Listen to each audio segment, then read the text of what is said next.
Shut up, boy, in tomorrow, you know what I mean? And like the intro alone, the place was going mad. The intro got pulled up. And then but no one was mixing slow jams and R&B with my garage. point. That's my point. Okay, all we done, we were the sound system, and we took our sound system epics. That's all into. Was it a fight? It was a middle fight. It was a mini fight because someone got rushed. Someone got rushed. This is a good little preview. Someone got rushed. No, but it wasn't Heartless and GCrew. It was somebody from your entourage. Yeah, this things. Things we won't discuss today. We just won't discuss it today. Rucksack was the mobile office. Good times, Okay. Anytime we get a booking or whatever like that, you got the rucksack, the A4 pad, the pen and paper, got diary in it. Everything's in that. So Mo was taking the bookings at the time. Okay. Mo was the secretary. Big load of weed in there as well. Yeah, obviously, Smarty Mo, obviously. Bag. No, we always smoke organics. Yeah. Organics. And cash, we had that was our bank account as well, same time. You had cash in the rucksack.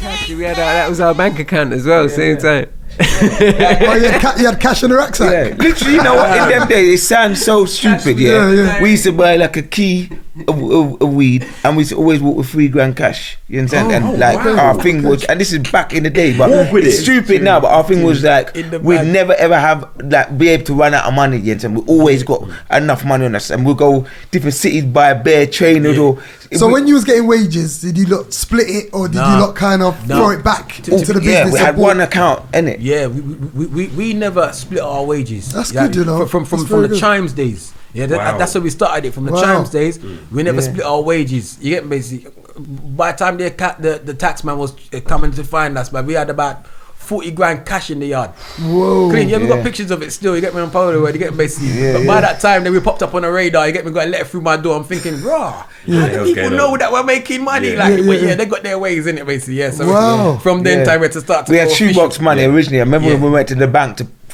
push in our money as well, and they were like, they called the bank man, they're like, what's these used to with so much money and stuff like that. And we were just normal. We didn't even understand. That was 2 years. We didn't even understand that. But to us, that was literally normal. Did you try to put in that $40,000 just one time? Yeah, we tried to put it in. Wow. We tried to put it in. Wow. They called the bank even man. a 10 here or but you know what? We didn't. No legal advice. Yeah, you just doing the guy off impulse, isn't it? But hold on, was that before or during or after? No, it must be before or during the Warner signing. Way before that. That was way before that. So let's while we're there then, the money generated, I guess, was Iron Apple days. No, way before that. Way before that as well. Okay. This is like early days. So again, like we had man always had the entrepreneurial spirit. Anyway, you understand? And that's hence man tapped Ogwan, you understand, who was a Rainbox and Vibe. My man was trying to foresee it from them time. The man was, although man was trying to do the sound thing, man always had the idea to be much more bigger than what it was, a sound really. You understand, man? Always had that from the inception, you understand, which was early 90s, at 91, 92. That's right. You understand, man was always thinking above and beyond. And then, like Mo said, we had the mobile office, you understand, so we had the we used to buy a Kia weed, you understand, and then always have two things. We never run out of money, never run out of weed. You understand? Always, you understand? No matter where we went, and that was our standard. The weed will go off before we but that lucky, you know. No, lucky. But that wasn't fair. Anyhow, you got stop my smoke. Smoke. Smoking as well. We all smoke, and we used to put it in the freezer. We used to buy it and put peas in the freezer and always walk. You understand? It's madness, but again, it's just being young. You understand? And it's like, you understand, boisterous in a way, you understand. That's what I mean. You was lucky. Anyhow, you got stopped by police, bro. You know what I mean? That's major trouble. But again, like, you know when them time you're not thinking of it like that. This is just a normal. We were driving cars with no license because we weren't thinking of that. Come on. And also the thing is, we weren't really doing no bait thing. We weren't like we were selling or anything like that. Yeah. But you don't know, they would have pinned that on you though. They would have. But you know what? Again, as funny as it was, all three of us were clean. We weren't criminal. Like, man, I was probably the most closest to that kind of thing, and I wasn't the rude boy out of the rude boys. If that makes sense. Man would do 1, 2 things, little fool. And we weren't flamboyant or flashy them time there, so you wouldn't even know like we got that in the rucksack. You know what I mean? Yeah. We've never always been kind of easy. We weren't too boastful, but it was just our own set of thing. And the other thing about talking about is you don't look too road. So because if you don't look too road, they just we're cool with it. We're smart. We had a Mondeo. We weren't driving no big sports car. Who was driving? I was the driver them times. Mo was. No, I was. You was. Mo could. I don't think Mo Fonte could drive at the time there. I remember Mo turning up. Zach used to do a Battle of the DJs football. Remember? Oh, okay. Yeah, Zach. Yeah. In June, every June or July. Yeah. And I remember you turning up in some Herbie car or something. Remember? I was busted. Where's the cameras, man? That's what we need pictures of. Remember? What was it? What car was it? I just remember it was like... It was a Herbie car, it's a Volkswagen. Nah, mate, it wasn't the Herbie, proper Herbie. Remember Herbie? Was it a turquoise? Was it a turquoise? It's the Volkswagen. It probably wasn't even a Herbie. What was it? It was a turquoise. It's one time we bought 3 cars. It was a mad colour. It was mad. It was a mad colour. Was it the one you writ off? No. He couldn't have writ off that. Don't be silly. I'll throw this chair at him now. I'll throw the whole chair at him now. I think that little balloon car. I think that's the one. Bushki, you know what I'm saying? Because there's a picture of standing on top of it, isn't it? It was a blue car. I need to see that picture. I need to send me that. It's square. It's like a square car. It's weird. Listen, it was weird. That's it. We bought 3 cars for $1,000. It was an Astra. I think it was a Fiat. No way. And the red one, a Citroen, a small Citroen. When you turned up in that, I said, back to myself. Look at this guy. Look at this guy. You've always been different. That's it, man. We started making some more. Was making a good amount of money. And them time I was. What was you charging then? What was you charging? Because I know it was way beyond certain people's budget. We started at 55 and we went to 300. Then I remember I was going to 600. And I think we went 12. And then we went just get to the point. Get to the most. I think around that time that we was only charging 600. I think we was only charging that time that we had like that 40 grand. That was just off of 2 years of charging between 300 and 600, but we didn't take any money out the sound unless we just something we buy want to do. Or something, but we were doing aim, so we did. Nobody got any way. That is good, you know. That is flipping good. We saved, and then we had the studio. We bought a studio, but that come later. That again, innit? Yeah. We had the office first. Office first. I remember that was. In '96, I was used to work at solicitors. I think we all used to work in it, but I used to work at solicitors at that particular time. And on my lunch break, I used to work in South London. I had a bike, I had a motorbike. It was college days still. And I used to ride the bike to work. And every lunch break, I used to go to W.H. Smith's and read Exchange and Mart. And every time I was going and I was just dreaming, like, wow, I used to see pens, watches, cups, and I used to come back. Wow, we need to buy merchandise. Because every day that was my goal at that time. I wanted to buy a Citroen AX GT. That was a car, and I always used to go in there, exchange a mark, and look for this car all the time. This dream, I'm gonna get this AX GT. But while I was doing that, if you remember, exchange a mark had all the other parts of it. You understand? So I had the merchandise, jobs, this and that. And I used to see the merchandise. I used to say, man, wow, we need to get this. We need to get t-shirts. We need to get mugs. You understand? The key rings. You understand? I was all that. Putting them in my mind, and then later down the years we got that, and obviously again the office. I was saying to Mom, "Wow, we need to get our own office. We need to get our own office." And we're looking around. How do we find that? I found it. I can't remember. I found that. But it wasn't just you lot running it. You had management as well. No, it was us. No. But the thing is, me and you really. But we you have to forget before.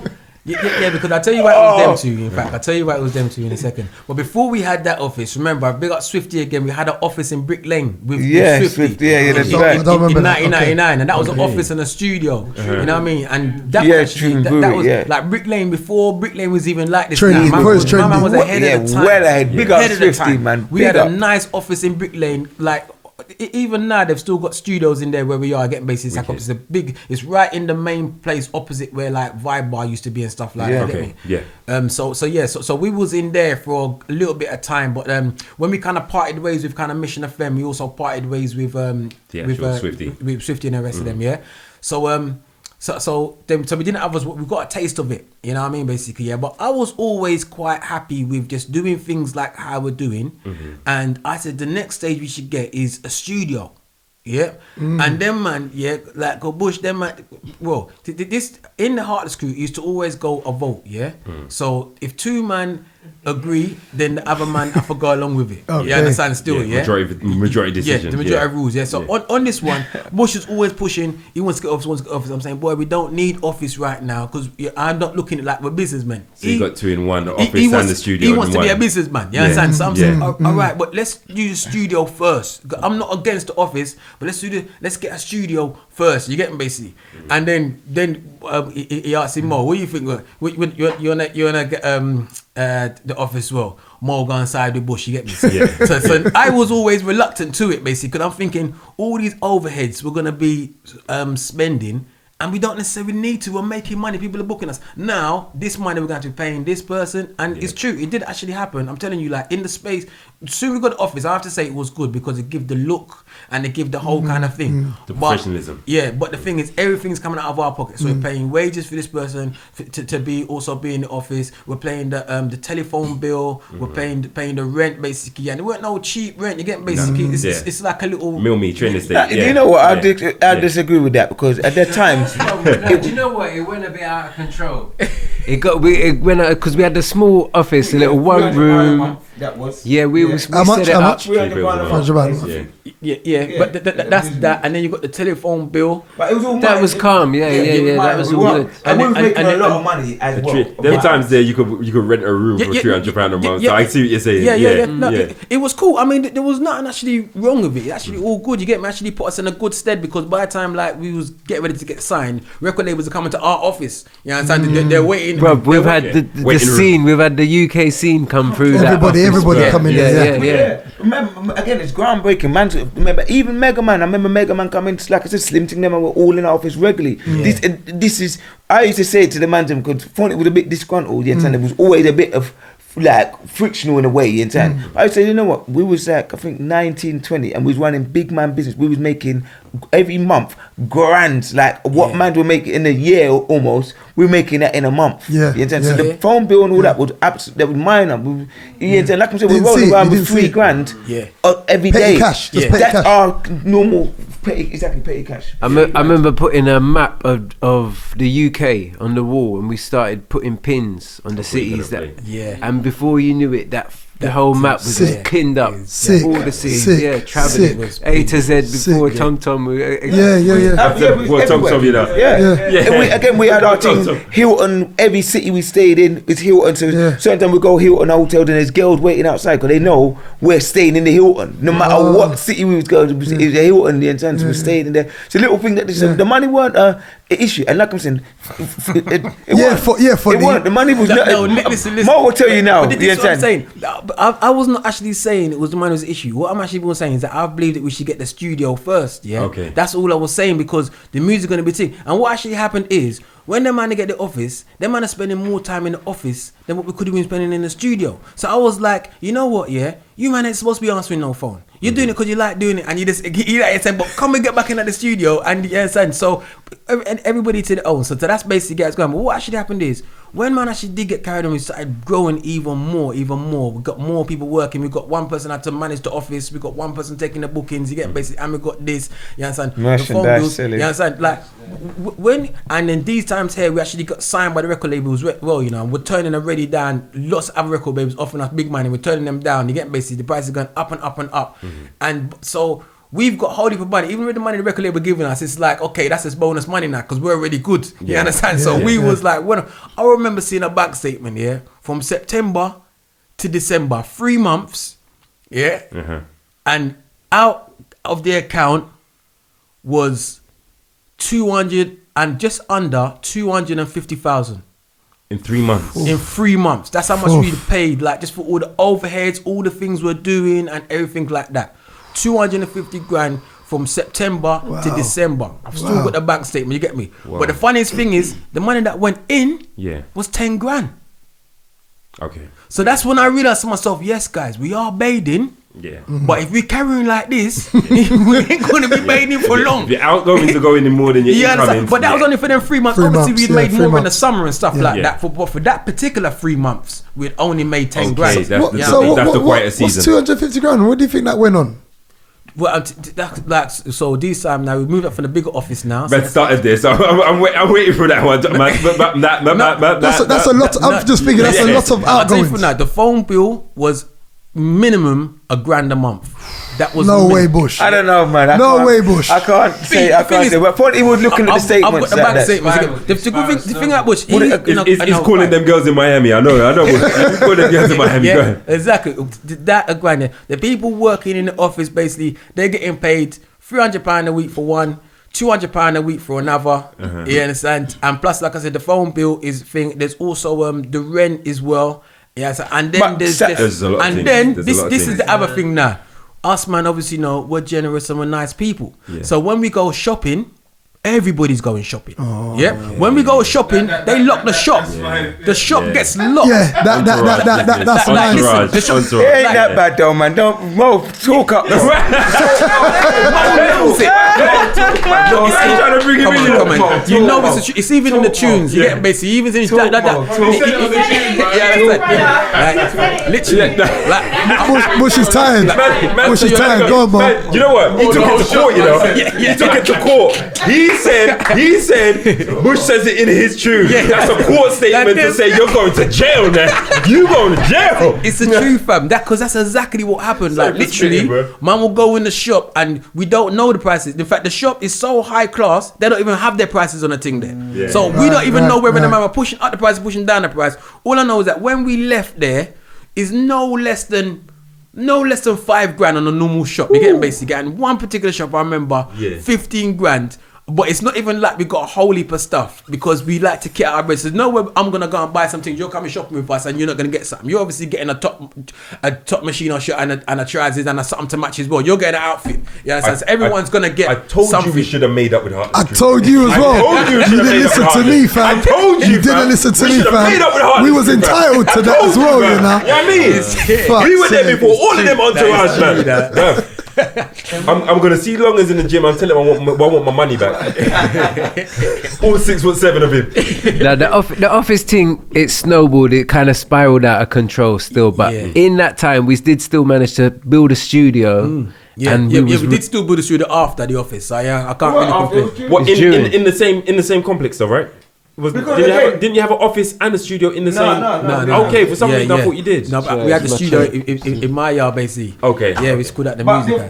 the thing is, again, what man mentioned, the office paid for the studio, and when we bought the studio, we bought all the top equipment at that particular time, the most expensive equipment, and this money was being generated from the office. You understand? So to me, it was all part and parcel. No, not from the office. No. Them times there. No. Because the thing I was saying to you that there's no difference if we was doing the rucksack for another 2 years, there would have been no difference because we're still making the same money. The office didn't make any more. That's what I'm trying to explain. Didn't make any more money. It just made it a bit more professional. It's just a nice look. You understand? Now we're going to give you a landline instead of a mobile. Like, it's still the same thing. You get basically. It's just overheads, isn't it? Yeah, you know what is again, but and this is the good thing about it, is look, in hindsight, like even back then we could kind of see, but we was arguing, so you couldn't make out what it is. But it's like, I'll always stick on this point now. Fonty will always stick on his point. But what it is, it's the music business. You understand? So Fonty's always, his heart's in the music, on the music. I've always been on the business. You understand? As much as I'm into the music, you understand? So I'm always going to champion the business because ultimately it's the business. This is why some artists have got money, some artists haven't, because they get wrapped up in bad business deals. You understand? Contracts. You understand? So that is the business part of music. And again, a lot of artists are talented, but they haven't got a business ethic. So there's much talent they've got. They're not going to go all the way through. You understand? So to me, is that the office is the shield that's you understand, around the artist that protects you, understand, that governs the thing. You understand? So what happened? We got to a point, and this is my analogy of it, is like man almost panicked. You understand? When there was a bit of turbulence. You understand? Again, a lot of things happened at once. We got signed.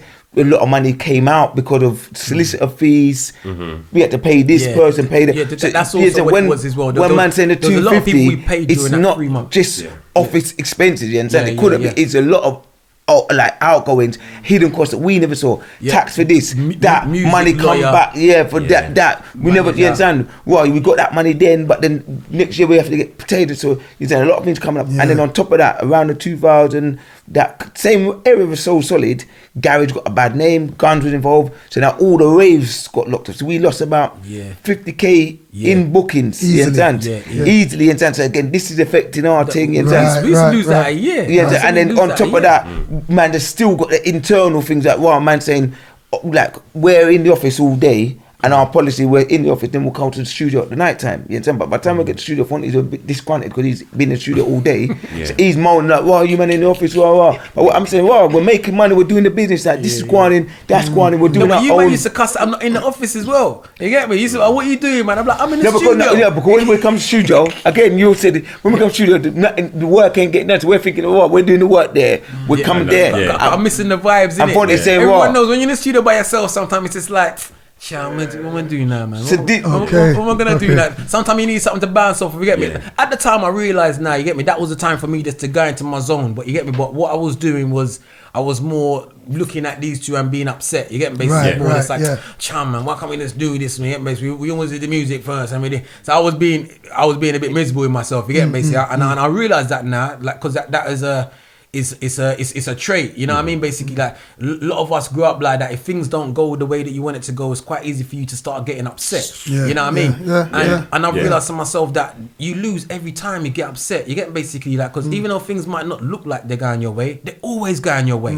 But if you start to get pissed off, it's not going your way anymore. That's the only time it's not going your way. You know what's funny about this, right?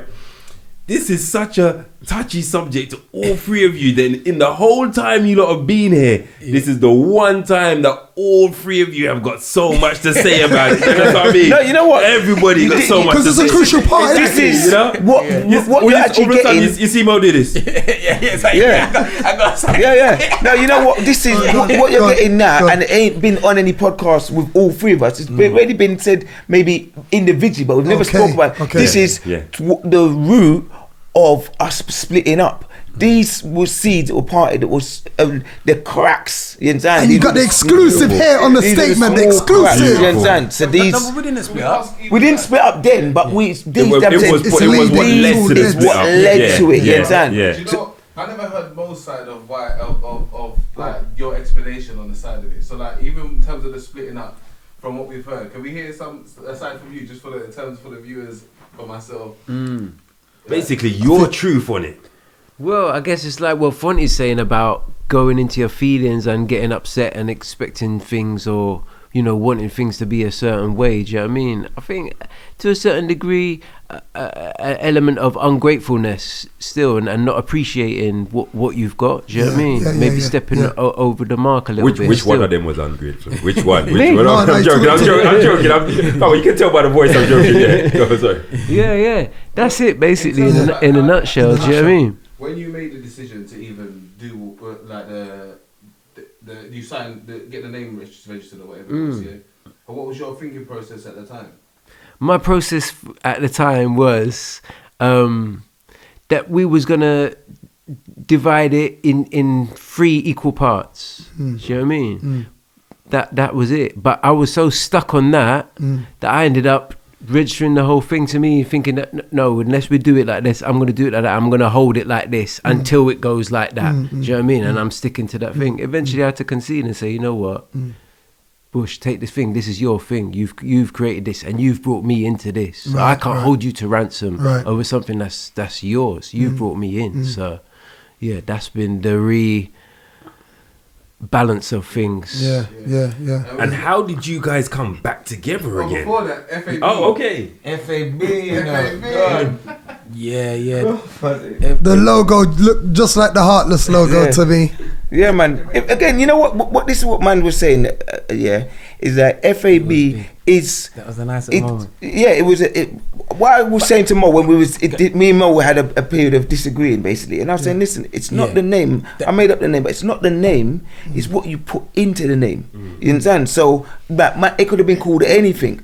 FAB could have been called anything. Heartless could have been anything. But it's the energy and the momentum and the love and the vibe what man put into the name. You understand? So we were still Heartless. And me and Fonty was beefing at the time because Fonty's saying to me like, "Wow, take the name." And I'm saying I'm not trying to do them old school things. I'm not that guy anymore. So I'm not gonna do any unhanded or strong-handed tactics. Like, you know what, you're taking them, cool. Like, you understand? Like, okay, cool. I'm doing a live and let live kind of thing. You know what? If I'm being honest, like what actually really happened with us at the time there, because of what we did with the record label and everything like that, yeah. And this was the first time that we never actually, all of us never followed our gut instincts, because we went with the record label, and these guys here are now, we're like, okay, you guys are the big guys now, so we're gonna let you guys lead. Whereas what we should have really done is like, cool, thanks for the money, cool, we'll do it. Yeah, and just have the belief and faith in ourselves and do it, you know what I mean? But we kind of like got exposed to different other things, which was great, you know what I mean? We got to work with some amazing producers, Dave Kelly, Tony Kelly, Jeremy Hardin, like we flew to America, Jamaica and stuff like that, and we was getting some great vibes with them. But it was almost like a nice tour of the world, but not something that we actually want to give to the people where we actually come from. Yes, we didn't even want to go. And it was age as well. Yeah, you know what I mean. So so anyway, we still did it because when you're working with people that say, oh, this person's got a number one and blah blah blah blah, you're like, okay, so we was kind of waiting for something to happen. None of us was really doing it full-heartedly, you know what I mean? Basically, it was more just like going off of the recommendation of the people that we had faith in, you know what I mean?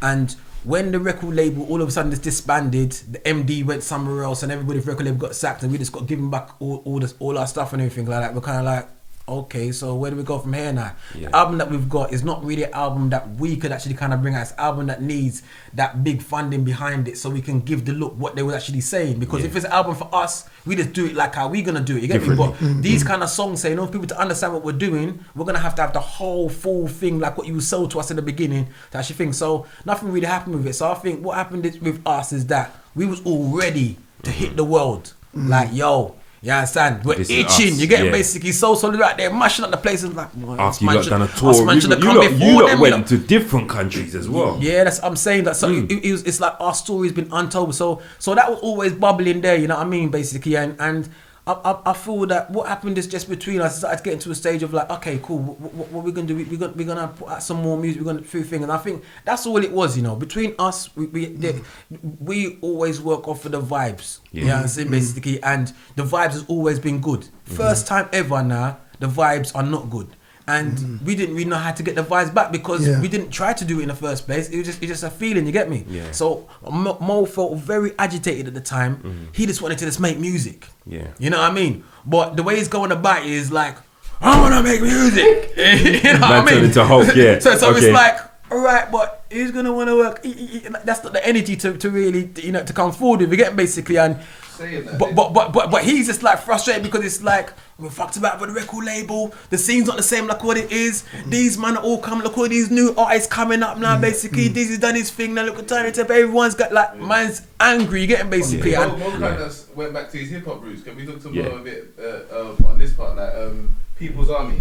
And like you're a member of People's Army. I don't know if can I say that? Yeah. Members of People's Army. And People's Army. I've worked with them as a hip hop. Like I've done videos with them and that and Big Ben and Big Cakes and all that. That's right. People's Army as well. Yeah, of course, man. And I've seen you a lot with them as well. So I was thinking, like, was there always a calling for you to get back to your hip hop roots? Now I've heard today that you started as a hip hop DJ. Did you always feel a calling for you to do some sort of hip hop music? Not necessarily hip hop music, you know, still. Yeah, that was just like a starting point to branch out. But it's nice obviously to go back to it and revisit it and remember some of the things, the drives and the passions and the inspirations that you had from that still. What was it like doing you did a hip hop album? I did a hip hop album with Logic, and it was around the time we split. It was an open mic event that I went to where I ended up meeting Logic, doing a cypher outside and just vibes in and saying, come studio and come and do some tunes. And it come at a good time in my life because obviously you'd fallen out with the guys. So it's like... Not the guys, your brothers. Brothers. Yeah. Brothers. Yeah. And it was just emotional, something that everyone has to go through. I got that album as well. He gave me that album. I heard it. I love that album. Yeah. Big up. I guess it was a chance because a lot of the time as well, say we started off with the young and the hype and the garage stuff and all like that, and it's sort of, we all evolved as people and we grew up, and there was more stuff to sort of explore within ourselves and in the role of being an MC and sort of talking about life. So that was all part of that development, man. Definitely enjoyed it and benefited from it, man. And it's still going because we're still working on we got a bag of new tunes that we worked on still. So there's still kept the roots of your hip hop. It's good due time now, man. Everything's happens for a reason. So this is this is the way things was meant to go. You know what I mean? Like as much as it might seem like it's people why didn't you do that? This is the way it's supposed to go right now. Everything's in alignment that how it's meant to go. So how did you guys end up coming back together? Like what was the conversation, or what was it that sparked you lot to be like, you know what, come on, we're coming back into this now? The conversation never stopped though. Sorry, put it in. I was just saying the conversation never stopped. That me and Bush, with all our disagreements, whatever, we've always kept in communication. And that's family for you. Yeah, it's it's brother. It's a family feud or brothers falling out. But then you come back to the table and you start talking again. It's been a gradual process still. I think it's been cooking up for a few years. Definitely in this lockdown period, it's really benefited us because a lot of things have been stripped away. So it's about a year now, and we've been doing this, and we're just sort of linking up on our own terms without a lot of the distractions and other things going on around, where it's like everything's stripped back and it's kind of back to basics, man. So it's been healthy. It's been highly fruitful, man. Bush you see that Bush, like you said, Bush said he's always a businessman. Yeah. Because even something that I noticed, like again, because Female Skanker is a brand of its own. Is it fair to say that? You know what I'm saying? Like, that's right, because it does its own thing. It's like it's away from Heartless Crew, even though it's kind of like how I look at it. Maybe I'm looking at Female Skanker. I remember the car. I remember that. You know what I'm saying? And there's also Bush Bash Records. So I kind of look at them. I kind of connect them in my head in a weird way. So talk to us about that. I mean, there's a couple of things that have been running through my mind with all this we've been saying. Yeah, one of them was that me and Mo, as much as we fell out, you understand? When we actually fell out, one of the things that I said to Mo, and we kind of agreed on that, you know what, let's put the business aside and salvage our friendship. I remember saying that to Mo, you understand, let's salvage our friendship, because, you understand, that's really the belly of this thing. And again, the other important thing to say, which we're all kind of saying in the own way, is Heartless Crew, although we was making all the money, we made all the money, none of us would actually, like, I'm again probably the most driven by money, and again, money is not my main motivation. So Heartless Crew is a thing, it only works when it works for the vibe. The money, even when we got together and like, I'm saying to the man, well, you know what, we can yam this food and do this, I'm like, yeah, cool, but not really. So it's not really cemented back until, like Mo said, now it's, you understand, obviously a gradual period, but our thing has never been about money. I remember when we went to Amsterdam and we had one room and we were just sharing a room. It wasn't money, we were sharing socks and we just you know, that vibe. You know, so Heartless Crew is not a money.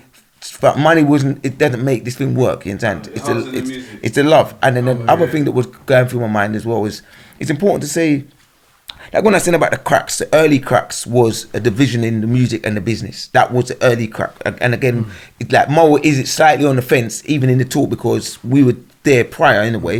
You understand? And he's a music man and I was a business man. You understand? Essentially, this is what you understand. So these set an early cracking, and then off the back of that, we all had girlfriends. And on top of this, you get pillow talk, you understand? So life starts to set. Remember, we've all kept our money together, you understand? It's always been one thing. Now everyone's growing up.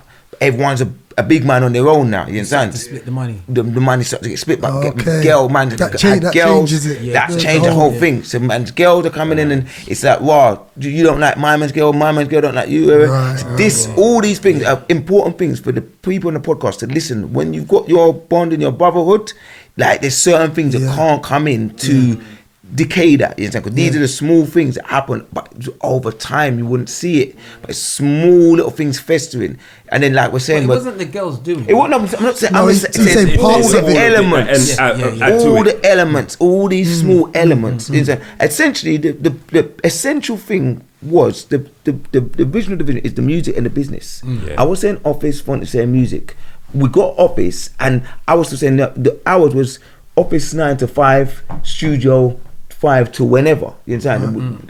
And that's how it should have gone. But again, when we're coming to the studio, we're moaning because we're like, wow, Fonty, you haven't done your work. Or Fonty's moaning like, wow, I need men to bounce off of vibes. Right. And we're like, wow, well, you're the music man. In my mind, I'm like, you are the baddest man I know from music. Like, no one can't tell me that. So I'm telling you that, wow, do your thing, because only you can do what you do. Or Fonty saying, wow, it's not just that, it's the element of all of us. What makes the thing the thing, you understand? I was being stubborn because I knew that I could do things by myself, but you didn't want to. Yeah, exactly. You know what I mean? If I wanted to be a solo DJ and solo producer, I'd go off on my own, innit, basically. But I want to do the thing as a team. So I'm just being a bit stubborn, thinking that, man, I'm down for the ship. I don't know what you guys are doing, trying to. But man, I really. So that was the original thing, and then on top of that, like you're saying, he's also noticing that I'm like, wow, we'll go everyone. We're buying jerk every day for everyone. Like, it's normal. But the money we're making, it's not denting what we're making. So to me, I'm like, cool, we could do this all day long. It's important. He's a bit of a mathematician as well, so he's looking at it slightly different. But then on top of that, we're paying wages to man, you understand? Then we're paying wages to man's girls. Then there's that. Then we split the money, you understand? Then we're also signed with a record label. Again, when we sign with it, it's another division, because I'm saying to Fonty, like, wow, they're putting us in with these man. These men don't know your thing. That they can't know your thing. You know your thing. But Fonty's listening to them again, he's a bit upset. And he's also, these are older men, we're young boys. Obviously, I'm like a bit more, you understand? So I'm saying to him, come on, you understand? Again, now this is my fault. Like, I'm saying to man's, forget them, man. Let's just do our own thing, you understand? But I'm saying on the street, if I'm not communicating the vibe to these men in the probably collect language for man to understand. So man just going and doing work with these other producers. I'm saying these men in then times I said these men are idiots. You understand? I'm not looking back now, I can't diss them like that. Listen, these men are idiots. But I'm not needed, basically. They're not needed, blatantly, they're not needed. You understand? And we're paying for this. And obviously man's got mathematician, I've got roadhead like, wow, this is a waste of money. You understand? So then what's happening? I'm coming there late, I'm just buying weed, I'm on my mobile phone, I'm riding my bike, I'm not really inputting, because in my mind, this is foolishness, it doesn't make any sense to me, you understand? And he's thinking the same about the office. He's thinking the same about the office, but like, the office is running, he's thinking musically, but again, because he knows music, and these men are talking to him in the music language, which I don't necessarily understand. Right. So he's still listening to that, and I'm like, this is, you know, I'm coming in the tune, I'm like, really? You understand? So again, it's another division, and it's another. I get it. Because even me, I wasn't in alignment with myself. You're getting basically, I wasn't in a good place, and it's almost like when I was just working in autopilot now, because like, okay, man, I just want to get this done now, I just want to get this done now. When you're feeling with that energy there, it's never the right energy. You know what I mean? And I didn't really have the same faith or belief in myself that I've got now, because, you know, I'm a perfectionist. You know what I mean? So as soon as I've done something, I'm thinking, nah, man, I can make that sound better, or I can make that sound better. And then I've got someone now who's had number ones and stuff like that. I'm gonna be like, okay, well, you have a listen to second opinion. You know what I mean? Or man's giving it to them. They were doing the. If it started off with me producing, and then man, like we produce a super glue, you get basically that didn't need anything on it. Okay, you produce that. Us man produce super glue from the beginning, from I tell you the tune get made. This is how the tune get made. Yeah, how it get made. Like, because around the same time in the office, we did actually get the studio as well in my house. You get basically. So when we first get the studio, man's excited. So this was actually one of the first things, man. Set up everything and everything like that. Boom, we got Roland sampler, the Proteus. You understand? We got top of the range Mac. You get basically. We got Yamaha 01V digital mixing desk. This is before, man. There was still an analog digital desk, and we had analog. We had digital desk. So we had all that. So we were just vibes, you get basically. And one time this Bush just got left in the studios doing whatever, and he was just licking up all the black notes. You understand? So he started from D sharp to and he just stopped there, you get me? He goes, yo, what do you think it is? Oh yeah, that sound good, you know. But it sounds like it's one bar short. You need another little phrase to go to complete. You get me? So when it's making us go back to the beginning again, like that. So I was like, okay, that's nice. Man, put that down straight. put a little beat behind that, and then boom, playing around with the other sound, the whistle sound, and the little bender.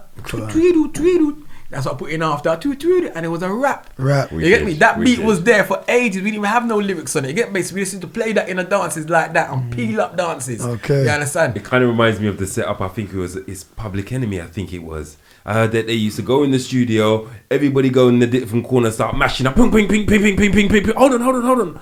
Play that again. Ping, ping, ping, ping, ping, ping, ping, ping. Yeah, we're going with that. And then I think it's either Public Enemy or Wu-Tang. One of the two. I think it's Public Enemy though. Yeah, so it sounds like there's similar. That's right. So then, where's the inspiration of the lyrics now? Where did that come about? The first version was different. Yeah, because see, when we first vocaled it now, then man, this was what the chorus for the Super Glue was supposed to be. Go. Exclusive. You can suck our dicks all night long. Nah. This ain't the love song. You can suck our dicks all night long. We know wear thong like Beckham. I'm kind of glad that you changed it up still. Thank you. You know, I had to literally plead, literally beg. Them man, they loved it so much. No, the thing was but listen, hot, don't man. get me wrong. I said to them, this is a wicked dub plate. You know what that would have turned into? That might have turned into the UK version of "It Ain't No Fun If the Homies Can't Have." No, you know what I'm saying? It might have been the UK version. It was hot pepper sauce. So how did you end up changing it? No, well, that was on it for ages, and we used to play it like that and dub plate. You know what I mean? And that used to get hype in the dances. But they actually wanted to just release it like that and put it out. I say, nah, fam. There's no way. Love song. It's called a love song. You get basically, and like, but I said, it's a perfect dub plate. We can play this in the dances all day long. But to actually say we're gonna go and try and put this in the charts, I really think we're gonna be shooting ourselves in the foot. We weren't signed then yet. Yeah, but even when we still wanted to release it, you know what I mean? Basically, so it's gonna be like if that was white label. If that was maybe even a verse, I probably would not even be that bad. But that was the chorus. That's the chorus. Yeah. So I'm like, while we're talking to Funny, Craig Davies video, fill me in. In the bucket, isn't it? That was a random one, you know. That was the same time as DJ schools. Yeah, I remember it was a big thing to see. Yeah, man. Up in the Craig David film video. How did that go? How did that even happen? Literally, man called us for. Did you go for audition as well? No, I didn't go. No. You go. Because it was like a. You say formation? No, audition. That's on the DJ wanted, didn't it? It was like a Rainbow Heartless. It was like something. It was like Heartless on the way. Seeing you. The whole beginning was like it was based on Heartless. The beginning that's of right. the video. That's exactly right, innit? And I don't even. Chris Biscuit as well. Yeah, I don't. They was auditioning people basically, yeah. So I didn't even know who Craig David was them time there. I mean, he went big them time. He went big the first album, so yeah. But I think I was aware of Rewind. He did have Rewind out there basically, But I only realised he did Rewind when I actually met him. Like, oh, you're the guy that did Rewind. Because before then, we never knew. You knew the tune, but you didn't read. So I remember like they asked for audition, just a normal audition, and they asked for MC audition. So I was like, okay. They goes, they just chat some lyrics and whatever. We're just gonna film and some pictures and whatever. So I just chatting some lyrics. So I got them time and MCing all the time in. So I just speed out some lyrics like, they're liking it, boom.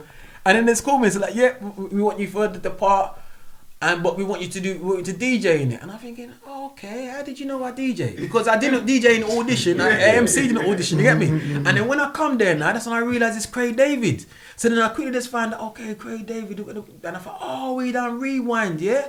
Scene, all right. And then literally he was just blessed.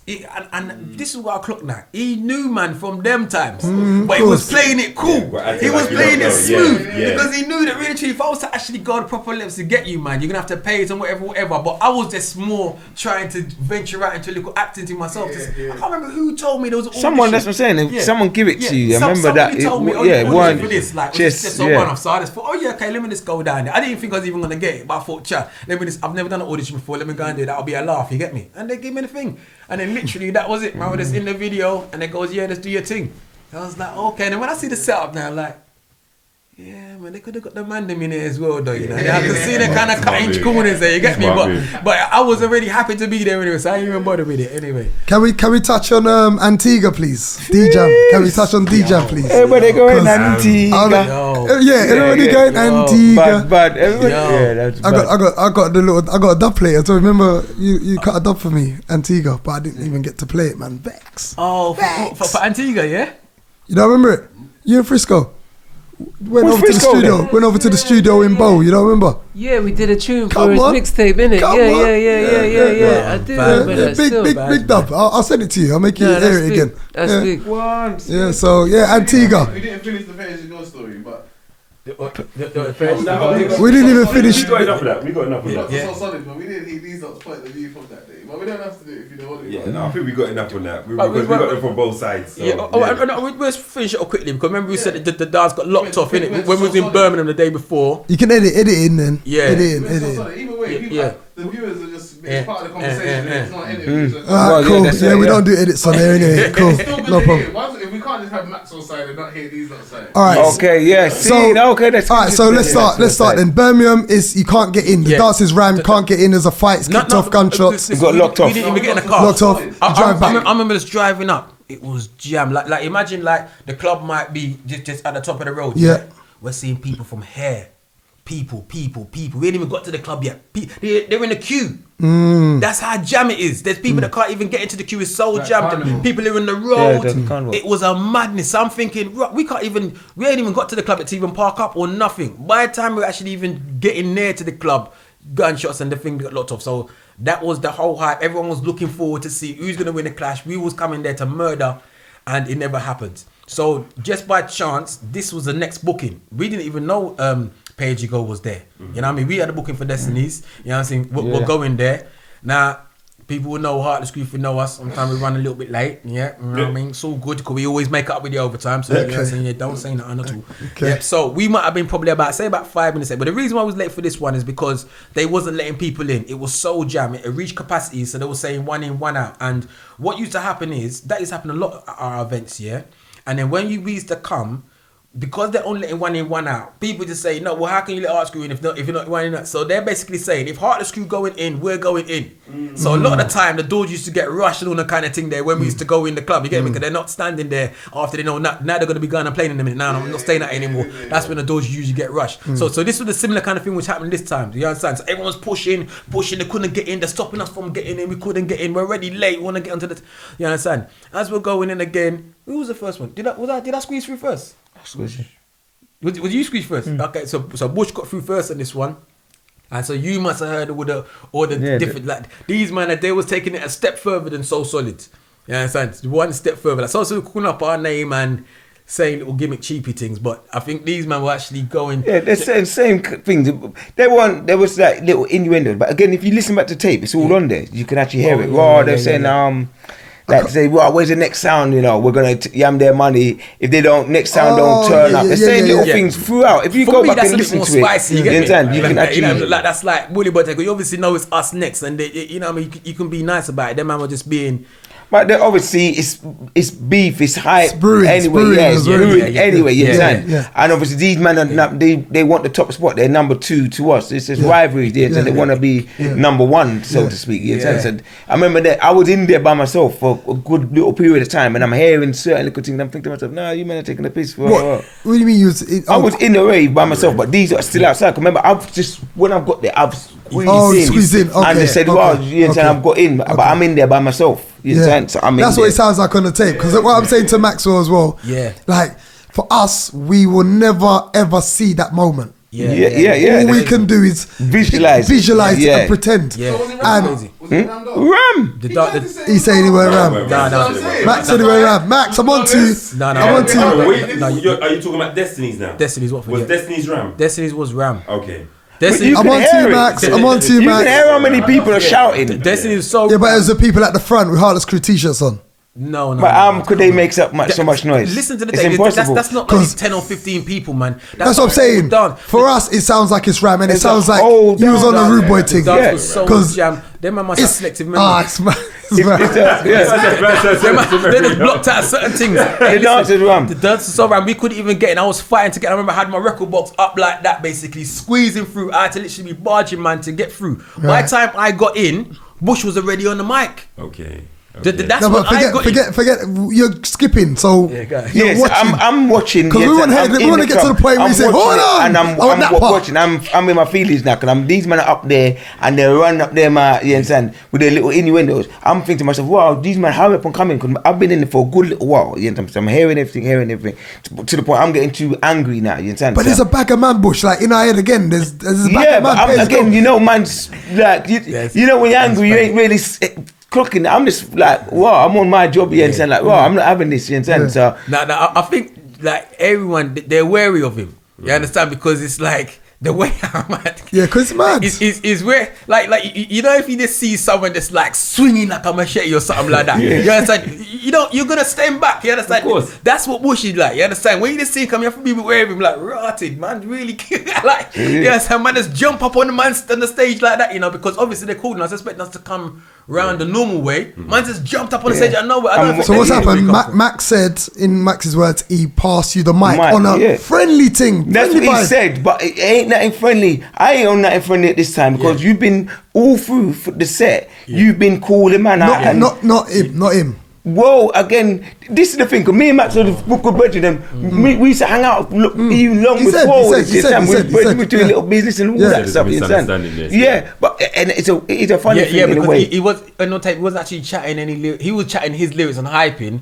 But he's right. He didn't actually say any direct things about us, innit? I can't really say or not. But what I can say is, you're guilty by association. You understand? So it's a shame. The old Bushkin's coming out again. The federal Bushkin. Exactly. No, but again, this is what it is. You understand? They're all up there and they were all making little passes and saying little things. I can't say if it was Maxwell or not. I'd have to go back and listen to it. But I definitely know all of them were saying little bits and bobs, and they were, even if it's one of them saying it, everyone's there and it's a group thing, you understand? It's pay as you go, you understand? So they're saying anything, I'm hearing everything, but the more I'm hearing, I'm getting angry. So when I've hit the stage, I'm on a war, you understand? I've come up there and you hear me say, Mike, you give me the mic. You give me the mic, you understand? It's all on the tape, you understand? I'm saying, you give me the mic. But obviously, he give it to me on, he may say now, it was not that, but he give it to me on that tip.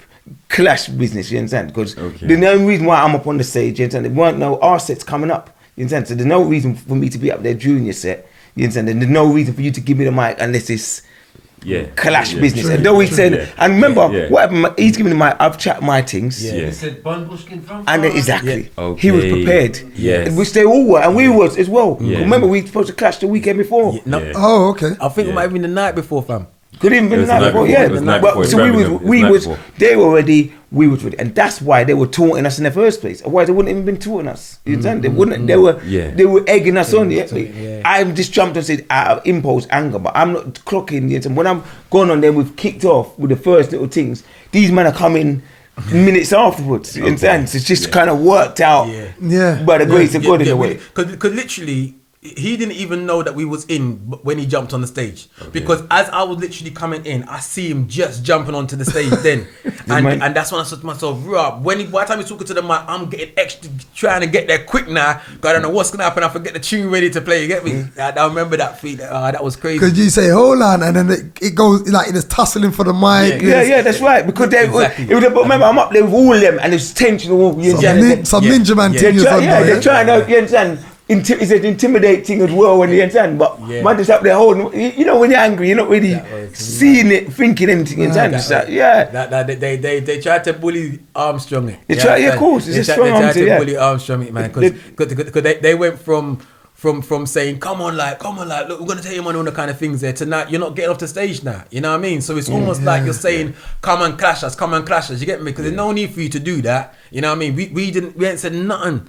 Obviously, the Major Ace thing now, it's been about almost 2 years now since the last Major Ace thing. You get basically. So, but obviously that's still a thing. Man got two up on them. They're still going to be feeling that, you know what I mean? And because the clash from yesterday, they was probably prepared, same like we was as well, you know what I mean? And then what Max was saying is that he just felt like alone in it because he was the only one there. So is that in your memory?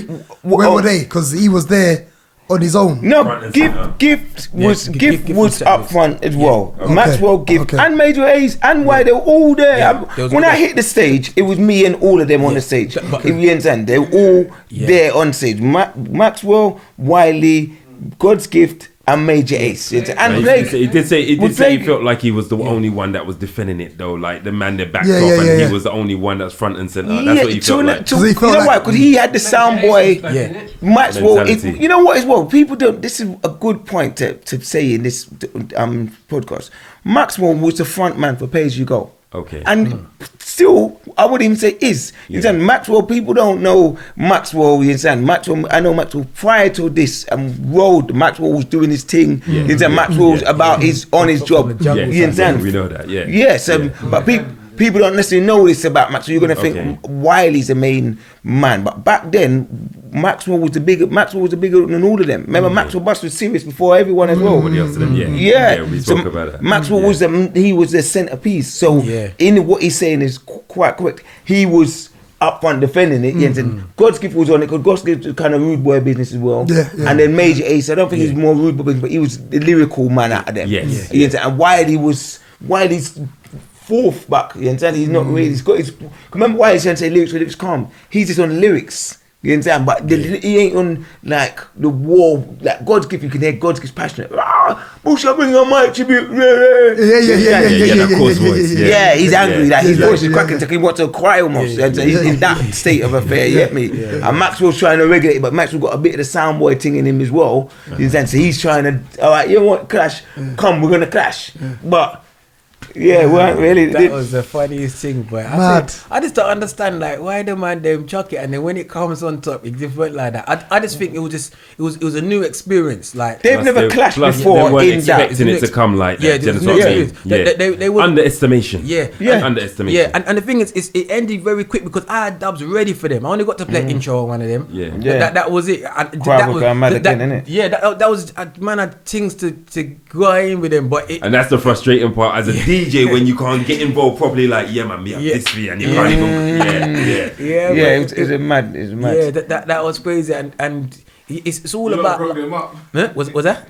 You lot broke them up. Yeah, he said shortly after. It kind of was the demise. No, because that's right. Well, maybe they was probably going that way anyway. But I believe they probably had them arguments afterwards, like, "Right, you man how you let that? How you let that happen?" That's exactly right. That's what Maxwell said. He took it personal because people were kind of in radio laughing after him, and of course, MC's alive, killed him, and you know what I mean. So I get it. And Maxwell, he was the front man, so he would have let it on his shoulders. You understand? He was definitely the main man out of them. You understand? So I could see you know what, they're saying the rave was empty, but it was like 2,000 people shouting out, Pay As You Go dead. That day, I don't know what that would feel like. And remember, if there are small, even the people in the crowd, they never even done anything like that. You get me? All they had done before that was Oli. Yeah. You understand? They never had some kind of interaction like that directly. No soundboy interaction. Yeah, they didn't know about soundboy thing, and that's why them man they was in out of their depths. You get me? Because us man would come from sound system, you get me, from Bodyguard, Kilimanjaro, you understand? Them man there, you understand? Like all the way through up to like the Fire Links and the Tony Mountains and kind of. Us man, we love them things. That's what we watch for fun. You get me? So you understand? So was there no opportunities for like the Red Bull Cultural Clash? Now we're talking about clashes and that. There was, there was. There's a touchy one. Touchy. Oh. Yeah, there was. Yes, and again, funny. You're getting eyes. I just think with that one there, man, there was just too many cooks. You know what I mean? There's too many cooks. Everyone was like, let's do this. And I'm thinking, okay, cool. You know, everyone's got their opinion of how they think the clash are going. It can't really work like that. You know what I mean? You have to have like a unified front of what you're going to do. And you know what I mean? You need somebody's going to spearhead and lead it. So it kind of just felt like... I don't know. Looking back on it, maybe we could have done it, but... I think that's probably why, won the first one. What they called him with the Radigan, Shy Effects and the sound together, that's why, because they knew everybody played their part in what lane and that's they brought it all to the table. Exactly. So when they played some of them dubs, it was just okay. So what? Of course. But again, this it's interesting hearing what everybody's trying to steer in a different direction. Again, this to me is like it was a a music and a business decision. They were paying, don't quote me, but I swear each sound got 30 grand. Okay. Yeah? Business, me, you understand, take the money and go and murder the sounds. Yeah. Simple, you understand? Funny saying, nah, music and all the other people, but you know what is we was gonna be representing the house and garage sound, you understand, which had Majestics, Mega Man Soul Solid, couple, I think it was Soul Solid, Lucky, yeah, it was like Mega Man, Heartless, Soul Solid, Heartless, and Majestics and someone else. Now to me, you understand, it's like teamwork makes the dream work. And as garage, the garage sound on that clash they probably come in second. They weren't too far off. Yeah. If we was in it, we probably would have aided the sound to win and been paid a nice wage. You guys would have probably steered it in a direction that it would have supposed to be in, simply because it wouldn't have been just about house and garage. You would have added something to and it. They all wanted us. Yeah. They was all on us like, come on man, them like, oh, come on. They wanted us in the thing. So it's a bit of an up yours that us man only forward thinkers on it in that team. But the thing is, we got, it kind of felt like it was already in motion, and then they added they brought us in. That's the way it felt. So there were certain things like, okay, you're gonna get paid that money. Okay, that's blessed. And then they basically there's a budget for dubs. Yeah. So I'm like, okay then. That's good then. But then all of a sudden, man are saying, oh yeah, I'm gonna get a dub from this person for $5 grand. You're having a lot. I'm like. No, I don't know if it's $5 grand, but there was some expensive dubs. That's an example. Yeah. You remember some of the price of what they paid? There was some expensive dubs, but again, it was ridiculous things. Because I'm thinking to myself, like, if you so what was the dubs budget then? Come on, what's the dubs budget? I think the dub budget might have been 25 grand as well. But even if it's 25 grand, that's 5 dubs. No, but no, you know what? No, you know what is? Again, someone was getting dubs for free, but what happened? Because everyone knew how much money was involved in this thing, people were putting their dub prices up. Yes. But again, this doesn't really make... It doesn't make no sense. Yeah. There's so much dubs, because you got to kind of think like kind of out of the box, but also you know what's going to hit and be effective. But it just felt like when we was coming in, unless we would actually just have to just change up the thing and, you know, start treading on people's toes, I just thought to myself, it doesn't really make much sense, man. These men are already going with it. The ball was already in motion, you know, but by the time we got added to it, so it kind of feels like that's the way it felt for me. Yeah, we was asked to do it, we didn't, and we was going to do it, you understand? So by that time it was moving, you understand? But we was from pretty much the inception. No, even from when we was asked to do it, it was literally like what? No, but the whole that sound. Yeah. The garage sound was all last minute. You understand? So that's what I'm saying. We got asked at the same time, but that was last minute in the whole thing. You understand? Right, fair enough. But again, this is where, and this is us. We ain't had a manager. You understand? So it's always been, you understand, our own thing. So in that decision, a manager will say, do that, because you can't lose out. What I was just trying to explain to managers, that's UK garage sound. We are Heartless Crew. Representing the UK we're in that sound with everyone. So if they lose, it's not us losing. You understand? We're going there, and what it gives you the world of exposure, and you get a nice little pocket money from it. So business, a manager will say, guys, you're doing this. Yes. It makes sense. Yeah, understand? This is what makes sense on paper. A manager would say, you know what, whatever, it's just like a football manager say, you know what, we're playing 4-4-3 or this formation this week. That's what it is, guys. You understand? And, I get it. Again, to us, to me, we was like, well, we missed out on that one. No, again, don't make no odds. We're still there to tell the tale. No, because the thing is, we've been watching Rebel for a bit of time, and the way that we felt is that, like, we want to have our own thing. You understand? Like, let's put Heartless Crew in there. If you're gonna team us with like 2 or 3 others, that's cool. You get them basically, but I don't know. Rebel sound. Don't make your after. That was a Rebel sound, didn't it? Rebel sound. That's the one. And it was Chasing Status. That was the other one. That's right. Yeah, mad powers. Mad powers. All the man there. You understand? From Rodigan, you understand? All sound man. Shy Effects. All he's a true sound man. Chasing Status. Them man are sound man. So it's like that makes sense, because you can see all of them are gonna complement each other. They're all in the same league. Yes, and they ain't getting charged no $5 grand per each dub. Yeah, but that, again, this is what everyone brings in. Because again, you used to say you get a lot of dubs for free, then there's more money to split afterwards. Yes. You understand? So it's like everyone pulls in their resources and whatever, you understand? But again, it's one of them ones that we miss it, and now the Red Bull Clash ain't even going on again. So it's one of them things we can't even say. So is it a regret then? That you to me, it is. Regret? Yeah, I feel it a little bit. I'll be honest with you though. Yeah. As a crew, I don't think you guys are strong enough because you guys are cool. The rest of the guys that were with you, not too sure.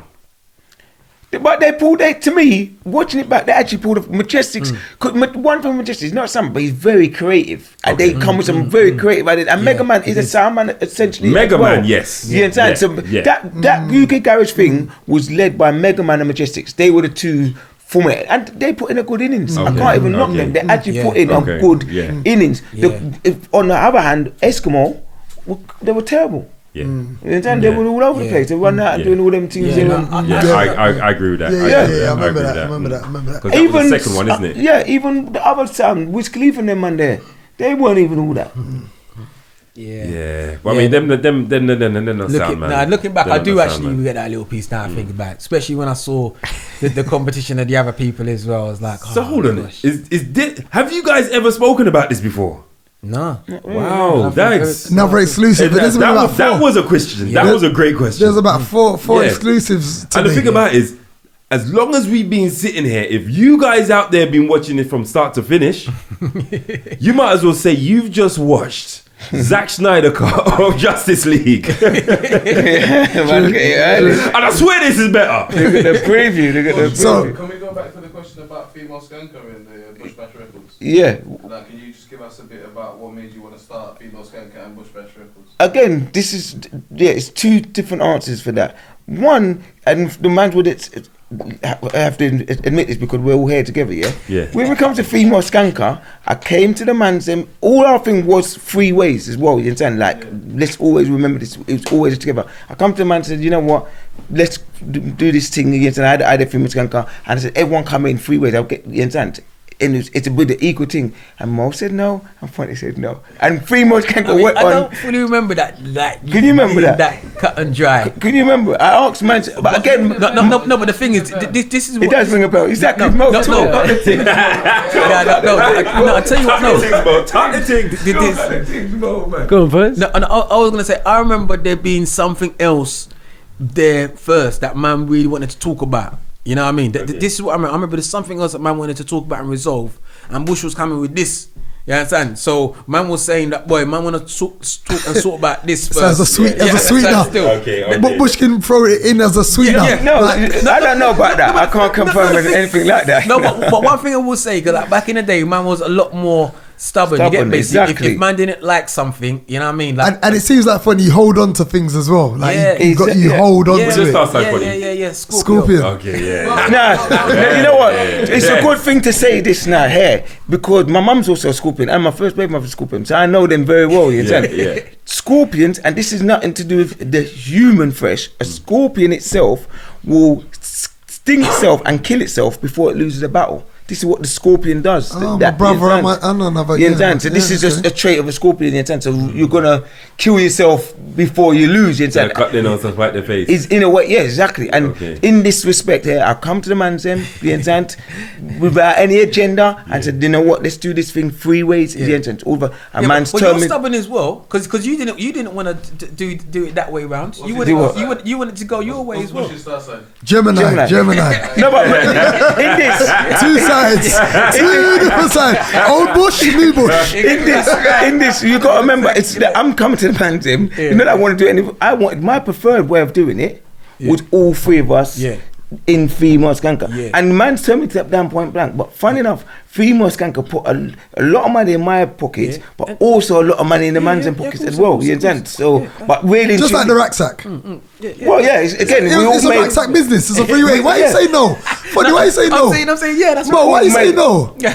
I think it was the concept of like the dancing up on the stage, and I think at the time I was thinking, let's just do Heartless Crew, because it was in Iron Apple. Is that when it come about? Before it was BBC. I remember chatting to you in BBC Radio 1 Extra, back in the first. Yeah, but Mo, you could have done a female skank. You can still go and do your Heartless one. You can still go and do this one. You lot ran the whole thing. Listen, like man became stubbornness. Like Mo was the most miserable. I would definitely say like miserable, mighty Mo. Yeah. Mighty miserable Mo. And your might star sign, Cancerian. Cancer, yeah. In the feelings. Sensitive. I was gonna say this happens. Sensitive. Dagz is stubborn. Sensitive. Dagz is stubborn. But it's very sensitive. Take things to heart. Yeah, that's right. You know what? Again, let me add into this because I might make it look a bit biased. Yeah, in the fact, because truth stands as it is. I asked the man to come in all three equal. Yeah, man, to turn it back. I don't get it. You know, I don't get it. It's crazy, but what I will say to balance it up is that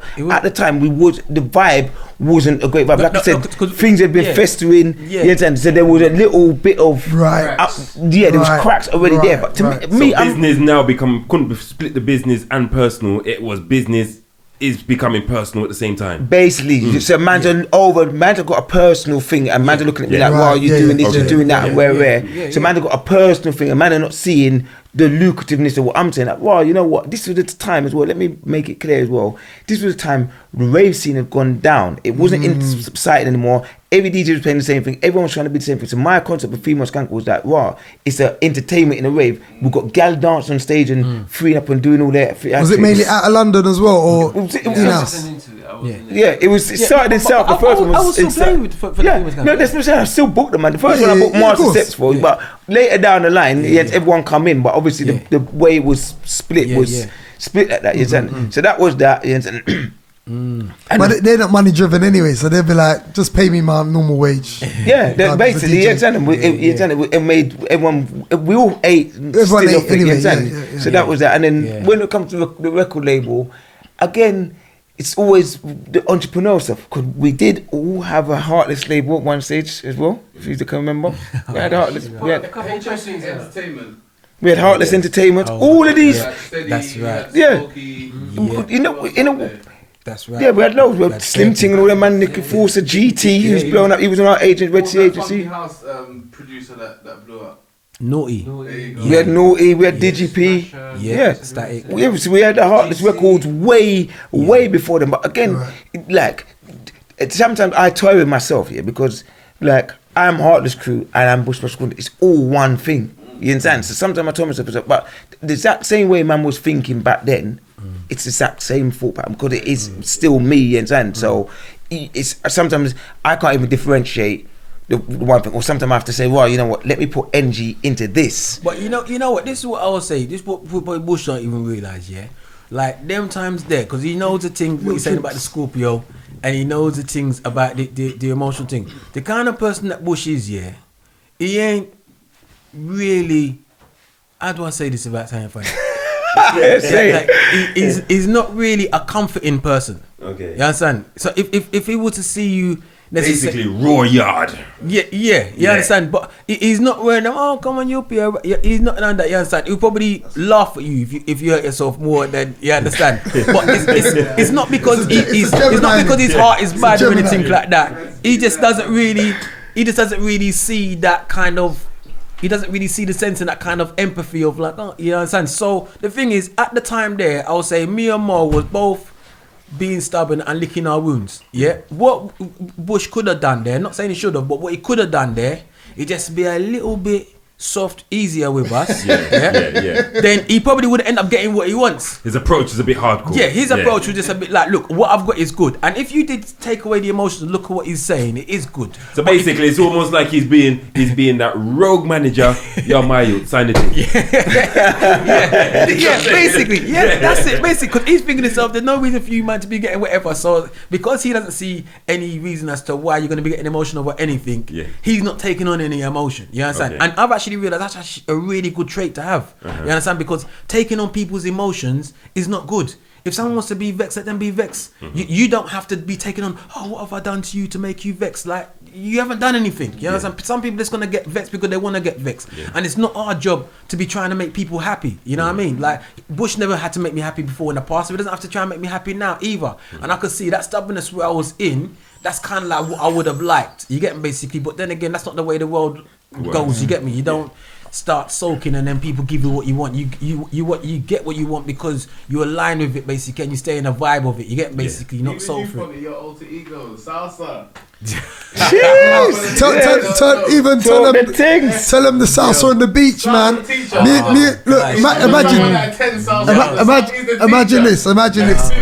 Listen. Imagine this. We're on the boat and we've travelled from one part of Antigua. Well, we're all in Antigua, but we've gone to another side of the island. So we've been blazing music, the sun's out. It's a secluded island. Free rum, remember the free rum? Oh, yeah, that's the food is steaming up. Oh, yeah. Like, like paradise, right? Best. Yeah. And that's mad you saying that because you lot have done the Iron Apple and you've lot been everywhere. But you see the vibe. I think when you came to D-Jam, it's a whole minute. It's a sound man thing. You still got the fans there, but it's proper. Look, big up Nissi Beach in Iron Apple. Oh yeah, big up, yeah. When you go to the beach in Antigua, the sand is different. The sand in Antigua will make the sand in Iron Apple feel like stones. Okay. Yeah. Facts. Lovely. I mean, come it's the Caribbean, man. Facts. Lovely sand. So we travelled that day. It was wave. Remember, and I remember Mo come off the boat, and Mo went to the decks with Nigel B. And you lot blazing. I'm on the mic. This man is doing salsa. Remember, I can still picture it now, bro. 2 minutes salsa, man. Trying to teach him salsa. Everybody, salsa dancing, salsa dancing, man, girl, everybody. Free up in it, this wicked. Yeah, them memories there, you can't even get back. Them thing there, man. It's mad. Can't get back them memories there. Mad, that's mad. Yeah, man. So that Antigua trip was legendary. We need to do a reunion. I do feel like I missed out on these. You did. No, you did. No, you missed out, bro. What put the cherry on top is Anthony Bradley, same man who run Pegasus Chimes. He is the one that does D-Jam, obviously, you know, yeah. But he is one of them proper promoters. You understand? As I wouldn't even say he's tight. You understand? Still, you understand? He's not tight with the money. I would, mate. But you understand? But all right, maybe he's a little bit tight. But his promotion, he is for the people. Yeah, he's 100%. always been for the people. You know, and so everything we got looked after, man. Yeah, I've never been to another trip now this well organised. But I think you lot got better treatment than the rest of us DJs, isn't it, Rocky Boss? Serving what? No. Who else? Moving on. No. They had their thing over there, like your thing was over there. You like scooters and everything. Yeah. You like the bug and all that. Yeah. We read that. I swear we did before. Yeah, I think we read it. He gave us a slight favour, but it weren't. It was still. It was a different treatment from Chimes. Yeah. You lot put in the work. Yeah, that's right. He had everything locked out there, man. So it was nice, man. The memories was good, man. Well entertained, you get me? Yeah, it was lovely. And he's one of them promoters that is he wants to connect with everybody. And and he wants you to connect to everybody as well. So like usually when you go to places, it's just like you only know the people that you come with, and you might meet some people, but he actually makes it. It was like one family, and he still went around give you pep talks and all that kind of stuff. He was like a father almost for everyone that was on the trip, man. And listen, everybody who went to that trip, we're all still love now. But the bond. Anytime you see them, it's still like Antigua. That's what you think. The bond. The bond, The bond was family, The wickedest was the last man standing at the end to the morning daylight. When you diss me about my voice, tell me about I lose my voice. Oh man! Too much brandy. Oh, it's mad. What about Mo and the policeman? Oh wow! Don't forget the policeman rolling up the weed, smoking the weed, and you're not allowed to smoke when you're in the Caribbean in front of the police. You don't remember? I send you the link. Can't remember. Send you the link. Moses, Bush, you go see him. You must have something to say about that. The police moved to him. Yeah. And he goes, "What him say?" And then my Mo goes, "Me don't know what him say. He must say what he must say." You don't remember that? Me don't know what he must say. He must say what he must say. Bro. No manners, The feds, bro. Yeah, and he came over to you and gave you a lot of prep talk. I'll send you the link, bro. It's on YouTube, bro. That's wicked. You got that video? Jay remixed it, all rewinded it back. Oh, bro, funny. That's the benefit of having lighter skin, you see. Amen. Cheers. White privileges. That's crazy. So on that note, that's why I deliberately went there for the good times. We need to do a reunion. I've hit you up already. Yeah. I've said look, and people watching this now, they're gonna be like, "Raw, I didn't even know you, man, were like that. You lot grew like that." So it's only right. Family right here, original. It's only right. We're gonna do something big now, innit? Yeah, definitely. From Boris says, yeah, we're good to go. The Heartless and GCrew on the flyer. And that's the flyer. Two. Yeah, another exclusive. But you already spoke about that for the birthday bash anyway. Yeah. But this has to be a separate affair. That's probably what we did say when we was promoting the birthday bash. We mentioned it then. Yeah. What did he say? What did he mention? What did he say? Say again. He was saying that we're gonna have GCrew down there basically for our thing. You get me? And I goes, you know, it's GEnts now. And he goes, no, but there's still GCrew. Of course, man. It's foundation. Come on, family. Right. So we're gonna leave it there. We're gonna call it Heart Gents. Heart Gents. Yeah. That was a wicked show, lads. Wicked. That was wicked. I didn't even say about the salsa thing as well. Still, you know. Go on. The reason why I said that. We're holding salsa classes now, yeah? Yeah, man. Yeah. Holding salsa classes. And the thing is, you know, I was joking. You know? This is what I'm saying. This is what I'm saying. I used to do your flyers, mate. Yeah. You know it. All right. Wicked. All right. So I'm bigging up to my pops. Rest in peace. Yeah. Rest in peace. It was him. Put the cups up then. Cups up for father, man. Cups up, man. Cups up. He was there with us. Yeah. It was him. My dad told me one day, and this was ages ago, and this was back 2007. Yeah. My dad said to me one day, "Hey son, you know, you should come down salsa one day." Like, salsa, Dad, come on, man. What do you mean, man? And this to me goes, "Hey, there's some nice ladies on this." Okay then. Yeah. What day is it again? Everything changed. Monday, yes. I said I'm gonna come down one Monday. Fam, when I went down there, yeah, I did not like. Everybody thinks they know what salsa is, but you don't really know what salsa is until you actually go to a salsa club and you actually see. It's not like the Strictly Come Dancing, yeah? That's the show salsa. When I see like all big black dreadlocks, man, twining up and twirling up the girl and doing all kind of things and boom and dip over there. You love that. Everybody was like a professional in there. I'm in there looking around like, this is mad, this is crazy. And they've got like a kind of thing that works. They've got a coordination of how it works. It's just one dance per song. Yeah. So you dance with the woman, oh, thank you. She goes on to the next man. She's going on to the next man. She wants to dance. Right. Yeah? You see the men, there's like, can I sit this one out? Okay. Yeah.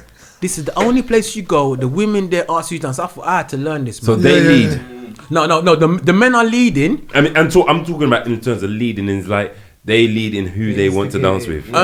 They choose. Well, really and truly, it's the men that's supposed to ask. The ladies want to be asked to dance. That's how it's supposed to go. But the ratio in salsa is always 7-to-1 gal. Yeah, that's why he started up the class. Yep, that's right. So as you can see now, stop the cameras. Just tell us where it is. Stop the cameras. Just tell us where it is. The ladies are sharing the guys. You understand? Basically, if there's like 70 people in there. So basically, the guys are the pass around. Yes, and they don't mind. They will wait patiently. I hear you. The ladies, all they want to know is that I get a nice dance before I go. Because the thing is, the good thing about salsa as well, different to the other dances, it's not like the only dances that I knew before salsa was daggering, whining, and grinding. You get me? That's the only three I said in whatever order. You get me? Basically. So that means then it's always that close sexual feeling, But when you're doing salsa, unless you go soca. Yeah, and it's soca, it's same thing anyway. So why not? But with salsa, it's a connection, and it's not necessarily a sexual connection. You can make it a sexual connection if you want, or it could just be a normal connection. Or I could dance kind of similar to like Kizomba or something like that. No, Kizomba's got a closer connection. Okay, Kizomba is like intertwined. Imagine Lovers Rock. Kizomba's wicked, you know. I know. Kizomba is amazing. I love the music. Teach that as well? No, I don't teach it, but I dance it. You get basically because when you get into salsa, you realize all them other dances there they become easy to learn. You understand? Bachata, merengue, cha-cha-cha, kizomba, semba. All you will start to realize that this all start flowing. Yeah, but kizomba is like imagine Lovers Rock mixed with tango. Yeah. So you're close like Lovers Rock, but you're moving tango steps. Boom, boom, wicked. But anyway, let me tell you about salsa. But that's the salsa is nice. I can even dance salsa with my mum or my cousin. And nobody feels away about it. Yeah. But I've never danced with my mum before. Yeah. But with salsa, now I can actually, and it's an amazing feeling. And the thing is, the good thing about salsa is, if you're a dancer anyway, you're gonna find salsa easy. It's one of the things that looks difficult, but it's so easy, especially for the people for the black people then. So with that being said, have you put through your application for Strictly Come Dancing? Not yet. But you know, I'm slowly coming for that. I'm slowly coming for that one. More exclusives, you know. More exclusives. Watch this right here. The statement. I'm slowly coming for that. So look out for that one. Cool. Yeah, definitely. Cool. That is one of my things on the checklist. Definitely not dancing on ice. I don't know how good my ice skating is. You get me? I can ice skate still, but dance on ice skate. Probably can though. Probably can. Yeah, that's right. Yeah. All right, Lady Lashare, you still hold the title. I can dance and still. I can learn it. But yeah, the last thing I'm gonna say, there's not very. I just want to say last thing on the salsa, you know, because there's something that happens when you're dancing with a lady, which. Like no other feeling in this world can bring it to you. And I'm not talking this about normal grinding and whining and all kind of thing. That I'm talking about when a lady is connected to you. Because with salsa, you dance with your hands, yeah? She's connected fingertips to fingertips, yeah? Okay. And she doesn't know what you're going to do. She's just following your lead. So whenever you see people dancing salsa, just know the lady doesn't know what is happening. She's just following all the signals from the man. And what you get to realize now is that when you dance salsa a bit, it's like you've got this kind of intuition with a lady. You can tell straight away what kind of woman this is just by one dance with her. Okay. Yeah. You can tell if she's an insecure lady because she be holding your hands like this when you're trying to turn her. You're getting basically, yeah. And you can tell them independent ones. Because it's almost like, I'll do it myself. That it's just slipping off. You know that sounds very Barry Hammond. Yeah. I like to tell you a story about what one dance can do. My dad's favorite song. What one dance can Yes. Sorry. Big up every time. That's my dad's favorite song, so it makes sense. But no, realize. And then, so when you get someone who you dance with and you got that connection with, 99% of the time, you'd probably, if you were to get in a relationship and spend the rest of life with this person, you'll be really happy because you understand each other's vibrations. Energy. You know what I mean? It teaches a man how to be dominant without being forceful. You understand? It teaches a woman also how to follow the lead. It might sound funny, but I tell you from now, you can't have two independent people trying to dance. It won't work. Not if you want to dance together. It's just like saying two people are going to drive the car. You want to stay that way, you want to stay that way. You have to let go of the lead and let the person lead. And that way, if it goes wrong, you know, it's his fault.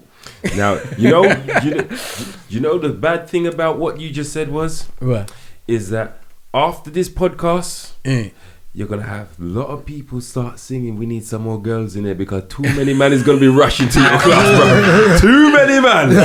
I would love that. I would love that. There wouldn't be enough man to actually to balance it up because women love salsa. What I've realized with guys...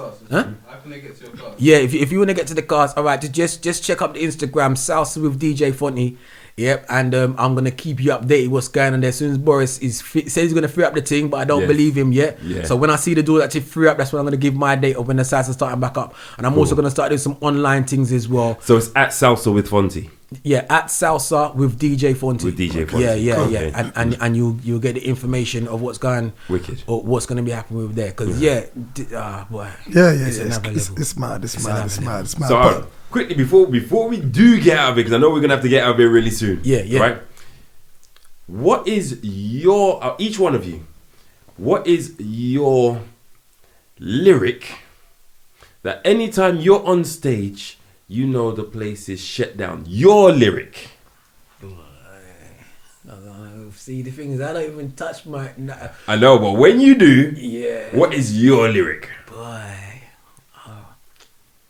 I tell you, no, usually I just, whatever vibe comes to me first, usually whatever lyric I can remember first, that's usually when I come with. Okay, at the same time. But to be honest with you, the lyric that I actually like the most at the moment now is a lyric that it come to me at a turning point. You get basically. So like now I just feel like this is my lane. In fact, I've actually just started writing some lyrics as well. You know, just this week. You know, I'm back on the thing. But this is the lyric still. You know the one, innit, Max? It's a new year. It's a new dawn. Every new year, new style is born. So we gotta stay focused, top form. If we're gonna make it, I'll make some corn. During the winter, we keep it warm. During the summer, we kick up a storm. Some of them see me and they're fuming. What are they assuming? Don't be a bad mind. Them man a worm. Them man a filthy, just like germ. Stuck with the following, just stand firm. Enough opportunity, wait your turn. I just wanna make it to make you learn. Heart in the music is my concern. So let's unite, big money we are earn. What them say? Big money we are earn.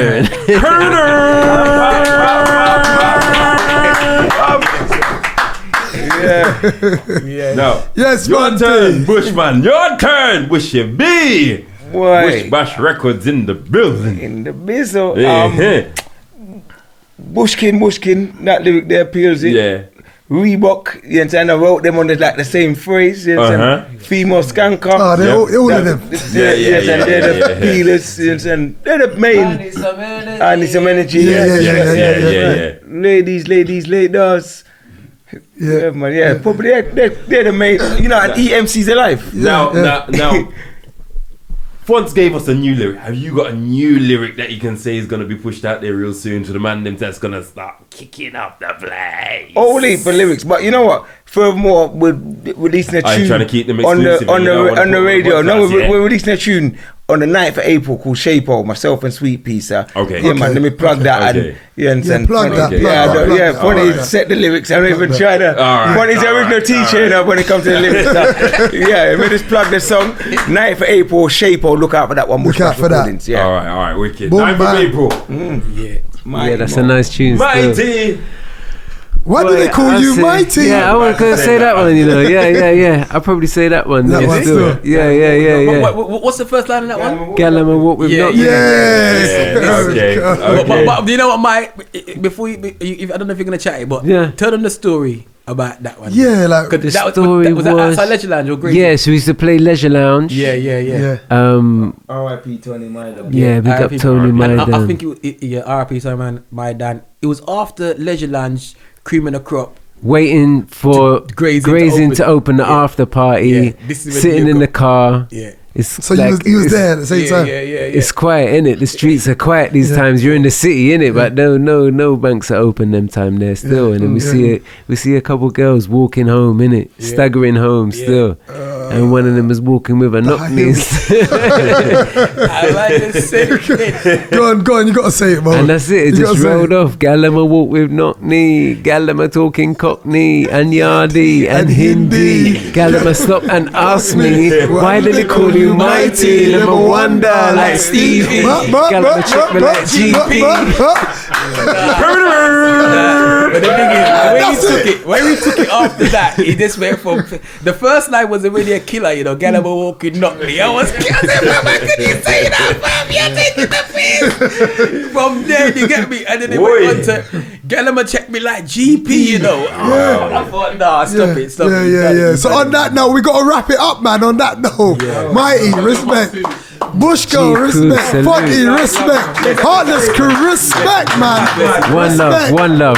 Yeah, wicked. So there you have it. That's the biggest one yet. Sorry, everyone. That's the biggest one yet. Sorry. Because it's personal. This is why the statement was made. It was to tell these stories. Because if anything happened to us, God forbid, there's nobody to talk our thing to the next generation. You get what I'm saying? And you know the other thing about it is, in reality, nobody knows the story about our things. I didn't even know the story. I didn't even know the story to today. We've never spoken about it. We've never spoken to it out on road. There you go. So I can guarantee you there's going to be certain people who say, why have you never told me about this? What happened, Listen, it's one of them things that no one wants to speak about. It's rolling still. There's like, share, subscribe. The Statement Podcast. Say it again, Dagz. Yeah, we're back again. We'll be back again. Say it again, Dagz. It's the Statement Podcast. Like, share, and subscribe, please. I beg. Yeah, bless up. Boom. Thank you. Jesus. What's that? 4 hours?